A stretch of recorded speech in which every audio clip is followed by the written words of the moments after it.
తెలంగాణలో కాంగ్రెస్ వచ్చాక పాలమూరు పట్టణంలో అభివృద్ధి కుంటుపడిందని విమర్శించారు 32వ డివిజన్ టీఆర్ఎస్ అభ్యర్థి ఈశ్వరయ్య. మహబూబ్ నగర్ మున్సిపల్ 32వ డివిజన్లో ఇంటింటికి తిరుగుతూ ప్రజల కష్టాలు తెలుసుకుంటున్నారు. గత నాయకులు వార్డు అభివృద్ధిని పట్టించుకోలేదన్నారు.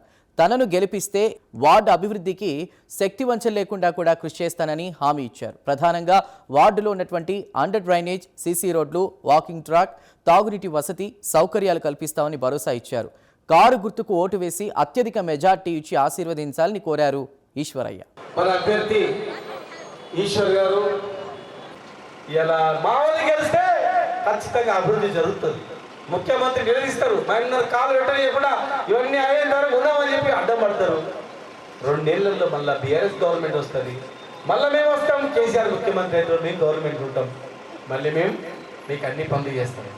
అందుకే ఎవరిని పెట్టాలని చెప్పి ఆలోచన చేస్తే కొంతమందిని అడిగిన, నేను నిలబడతావా అన్నా. నేను నిలబడను, ఒక మంచి వ్యక్తినాడు, ఆయన తీసుకొస్తాం.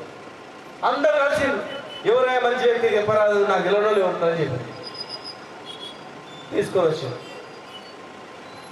ఈశ్వరాన్ని తీసుకొని వచ్చాను. నాకు కడప ఎండింది. తెలివి ఉన్నాడు, కాన్సెప్ట్ ఉన్నాడు, అవగాహన ఉన్నాడు, పేద ప్రజల పట్ల మమకారం ఉన్నాడు, ధైర్యం ఉన్నాడు.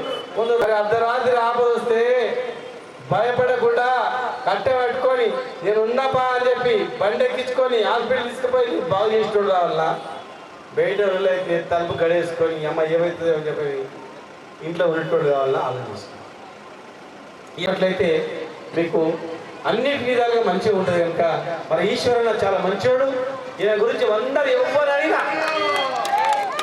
అడిగినా మొత్తం రాయనాడు మున్సిపాలిటీ ఎవరు అడిగినా కూడా ఇల్లు కట్టుకుంటారు. అరే అన్న దగ్గర పోతే మంచి పని చేస్తాడే, మంచోడా, మంచి వ్యక్తి అని చెప్తారు. చిన్న మచ్చలేని వ్యక్తి అయినా అలాంటి వ్యక్తిని గెలిపించాలి. మరి అలాంటి వ్యక్తిని గెలిపించి మన గుర్తు